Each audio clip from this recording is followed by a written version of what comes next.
Vamos ao assunto. O presidente dos Estados Unidos, Donald Trump, afirmou hoje que vai dobrar a tarifa mínima imposta a produtos importados da China. Confira. Trump decidiu aumentar para 20% o piso tarifário cobrado dos produtos chineses.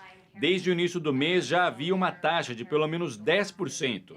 O presidente americano afirmou que a medida é necessária para forçar as autoridades chinesas a combater a exportação de insumos químicos usados para fabricar o fentanil, droga que é tratada como epidemia nos Estados Unidos. No mesmo anúncio, Trump reiterou que a partir do mês que vem, fornecedores do México e do Canadá também serão tarifados. Os três países são os maiores parceiros comerciais da economia americana. Juntos, produzem mais de 40% de tudo que é importado pelos Estados Unidos. O ministro do Comércio da China, Wang Wentao, reagiu ao anúncio dizendo que as tarifas são prejudiciais para os dois lados e que trabalha para garantir um ambiente de negócios favorável tanto para as empresas americanas quanto para as chinesas. O aumento da pressão comercial coincidiu com a escalada da tensão militar entre a China e Taiwan. O governo da ilha afirmou nesta quinta-feira que registrou 45 aeronaves e 14 navios operando ao redor do território autônomo só nas últimas 24 horas. As autoridades, entretanto, confirmaram que não houve qualquer disparo com munição real nas simulações. 昨天又在台湾外海国际航道上毫无预警划设操演区，宣称进行射击训练，这是公然违反国际惯例，不只是对国际飞航还有海上船只的航行安全造成了高度的危险。Porta-voz chinês, por outro lado, afirmou que a movimentação responde a treinamentos de rotina e acusou Taipei de tentar chamar a atenção da comunidade internacional a qualquer custo. Pequim tem ameaçado cruzar o Estreito de Taiwan e tomar à força a ilha, ocupada por separatistas desde o fim da Guerra Civil de 1949. A segurança de Taipei depende do apoio militar e logístico dos Estados Unidos. Mas, sob o comando de Trump, a Casa Branca passou a dar sinais contraditórios sobre o conflito e já não promete mais intervir caso haja uma invasão total contra Taiwan. Rodrigo Zaidan conversando com você novamente, remoto aí de Xangai, na China. Em relação à Europa, uma série de acontecimentos recentes nos deram uma razoável ideia do que está acontecendo. O que você percebe aí da China que vai acontecer entre China e Estados Unidos? Então, essa questão de guerra tarifária é um grande problema para os chineses. Afinal de contas, é uma economia voltada para a exportação. Agora, o que falta entender é se essa ameaça do Trump de colocar mais 10% de tarifa, ele quer alguma coisa em troca ou ele vai fazer mesmo. Com o Peter Navarro de volta no governo, basicamente o único economista formado por uma grande escola que é favorável a esse tipo de protecionismo, ele estava até preso e foi perdoado pelo Trump. Pode ser que seja simplesmente uma declaração de uma guerra comercial mesmo. E isso vai ser muito ruim para as duas economias, porque guerra comercial também dá um tiro no pé. Os chineses sabem disso, os americanos sabem disso, mas o Trump não parece importar muito. Você entende o que o Trump entende que possa ser a aproximação ou não dele com Xi Jinping? Bem, bastante complicado. O caso chinês e americano, você tem vários interesses comerciais. Uma coisa que a gente não está vendo muito é o lobby das empresas americanas contra isso, né? O que parece acontecer é que o Trump está simplesmente ignorando as regras tradicionais da democracia americana, no qual os interesses comerciais têm alguma voz no processo político. Ele está fazendo isso tudo à revelia de qualquer outro tipo de interesse, seja comercial ou político, das empresas do país. O que não falta é a empresa americana aqui na China, né? Eu estou, inclusive, estou numa delas, né? No Xangai. A Câmara de Comércio americana aqui em Xangai, ela trabalha muito com o governo chinês para manter essas relações comerciais estáveis. Então, o que o Trump quer?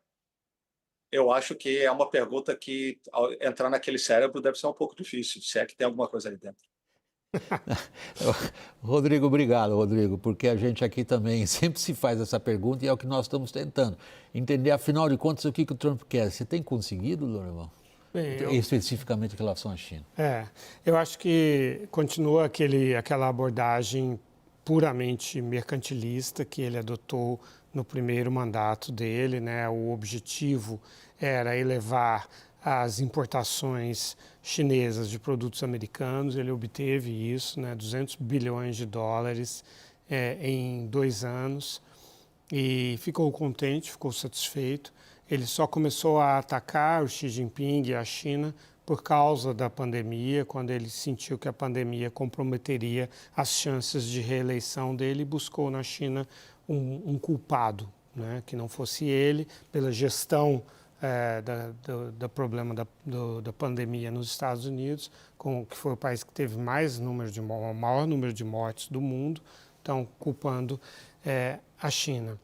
Com relação à questão geopolítica de Taiwan, realmente, em 1979, quando o Congresso americano reconheceu a China, né, como resultado daquela diplomacia do Nixon e do Kissinger, e deixou de reconhecer Taiwan, consequentemente, o compromisso foi de que os Estados Unidos não apoiariam, né, nenhuma mudança do status de Taiwan que fosse à força.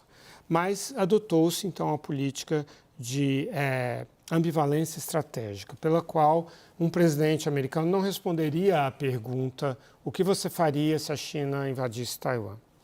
Até que o Biden desmontou essa estratégia em 2 entrevistas em canais de televisão em que ele disse: eu defenderia Taiwan. Agora, nos últimos dias, essa pergunta foi feita ao Marco Rubio, secretário de Estado, e ao presidente Trump, literalmente nos últimos 2 dias. E as respostas foram diferentes.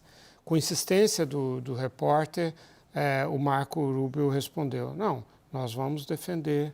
Primeiro ele falou: não, nós temos essa política que eu descrevi e tal. Não, nós vamos defender Taiwan. Pressionado, porque essa é a posição do Marco Rubio, né? Já o Trump... Sempre foi dentro do Partido Republicano, no caso. E o Trump disse: eu nunca comento sobre isso. Eu não comento sobre isso porque eu não quero me colocar nessa posição. Que vamos reconhecer que essa é a posição da ambivalência estratégica tradicional dos Estados Unidos. Agora, Rodrigo, quando a gente olha um pouco essa coreografia internacional do Trump, nos parece evidente, agora nos corrija se aquilo que para nós parece evidente, na sua avaliação não é evidente coisa nenhuma. Nos parece evidente que o Trump pensa num tipo de entendimento dos fortões. A gente faz até muitas comparações com Yalta, 80 anos atrás, entre Churchill, Roosevelt e Stalin, dividem o mundo, a maneira como eles achavam que deviam dividir. Sugere a coreografia do Trump um entendimento entre Xi Jinping, Putin e ele. Pelo menos em relação ao Putin, parece mais ou menos encaminhado esse tipo de conversa. O que os chineses acham disso? Vamos lá. Eu acho que a sua análise está correta. Eu acho que a gente tem uma grande dificuldade de entender a diferença entre o que o Trump quer e os Estados Unidos querem. O fato de que a gente começa a colocar muito na conta dos Estados Unidos o que não é verdade. É basicamente um projeto pessoal do Trump, ser um grande homem da história, né? Por isso, essa sanha de resolver tudo rápido. O caso chinês é um pouco mais complicado, porque as pessoas no Brasil, principalmente, acham que o Xi Jinping tem o mesmo poder que o Putin de, por exemplo, começar uma invasão de Taiwan, o que não é verdade. O Putin, ele separou os interesses econômicos dos interesses políticos muito bem. Então, se você é um oligarca russo, você tem seu interesse econômico, mas você não se mete na política. E se você se meter, por um acaso, você se joga de uma janela sem razão. O caso chinês é completamente diferente. Os interesses econômicos e políticos estão completamente alinhados. O comércio entre China e Taiwan é gigantesco e os maiores beneficiários desse comércio são membros do Partido Comunista Chinês, principalmente membros da elite do Partido Comunista Chinês. Então, não existe nem dentro da China a ideia de que, mesmo que o Xi Jinping queira invadir Taiwan, ele possa, que ele não vai ser barrado por outros membros do partido.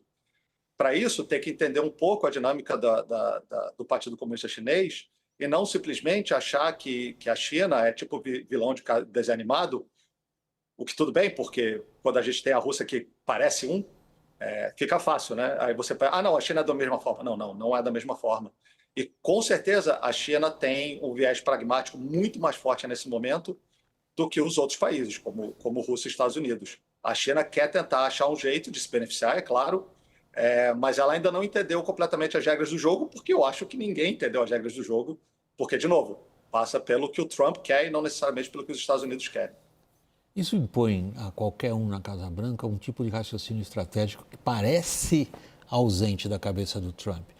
Mas boa parte do establishment americano, mesmo atual, mesmo aqueles que o Trump acabou de colocar lá, que em primeiro lugar são pessoas leais a ele, tem em relação à China uma visão muito crítica e consideram praticamente impossível algum entendimento com a China, porque entendem que a China está em busca agora não é mais apenas da supremacia econômica, mas é da supremacia de poder.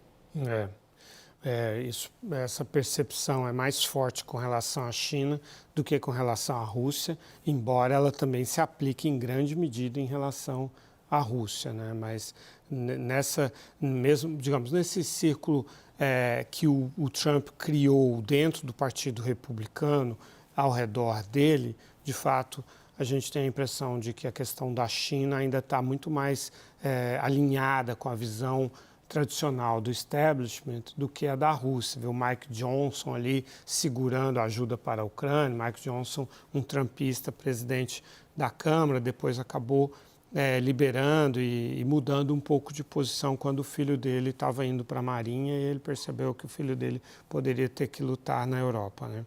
Ele disse isso, inclusive. Mas, com relação à China, o Trump ainda não deixou claro, né, qual é a visão geopolítica dele, né? Ele já deixou clara a visão geopolítica dele em relação à Rússia, que é de alinhamento e de enfraquecer a Europa, né? Com relação à China, não. Por exemplo, o que fazer com relação ao Japão, à Coreia do Sul, à Austrália, à Nova Zelândia. E é por isso que a China intensificou os testes, né? Assim, acho que a China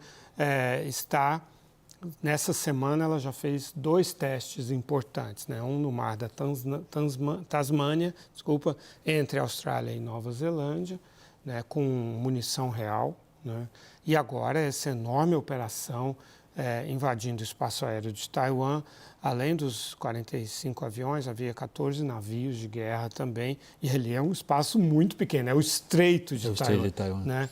Então a China está olhando como que o Trump reage, como que a Casa Branca reage, o Pentágono e tal, e é um silêncio total. Você vê, antes, em governos anteriores, você tinha a Casa Branca falando, o Pentágono falando em situações como essa. Silêncio, todo mundo, só o Marco Rubio que deu uma entrevista, mas todo mundo vendo o que o Trump vai fazer em relação a isso. Rodrigo, por último, é uma questão mais pessoal, Rodrigo, você me perdoe o atrevimento. Você tem receio de um confronto militar? Claro que eu tenho, né? Na verdade, eu tenho a minha perspectiva de longo prazo, eu acredito na economia chinesa no longo prazo, mas os problemas de curto prazo são gigantescos. Pessoalmente, uma guerra seria desastrosa para minha família. Então, sim, tenho receio, espero muito que não aconteça e eu acredito na racionalidade dos agentes no último momento. Mas sim, se acontecer, essa ideia de estar no futuro não vai me ajudar muito.